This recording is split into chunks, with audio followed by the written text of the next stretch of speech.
Hi friends, இன்னைக்கு நம்ம உடம்புக்கு ரொம்ப ரொம்ப ஆரோக்கியமான ராகி கொழுக்கட்டை எப்படி செய்யலாம்னு பார்க்கலாமா. இது ரொம்ப டேஸ்டியா இருக்கும். குழந்தைங்களுக்கெல்லாம் முக்கியமா நீங்க செஞ்சு கொடுங்க. உடம்புக்கு ரொம்ப ரொம்ப ஹெல்த்தியா இருக்கும். அவங்களும் ரொம்ப விரும்பி சாப்பிடுவாங்க.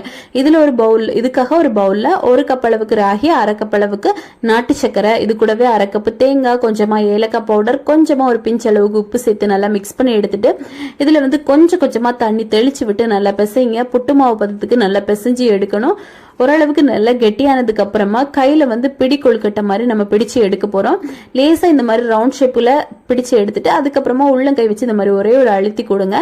இப்ப இதை அப்படியே ஆவியில ஒரு 5 to 10 மினிட்ஸ்க்கு நல்லா நம்ம குக் பண்ணி எடுத்துக்க போறோம். இது நல்லா வேகட்டும்.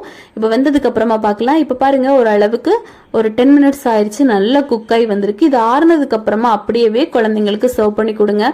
ரொம்ப விருப்பப்பட்டு சாப்பிடுவாங்க. கண்டிப்பா ட்ரை பண்ணி பார்த்துட்டு எப்படி வந்துச்சு அப்படிங்கறத மறக்காம கமெண்ட் பண்ணுங்க. தேங்க்யூ.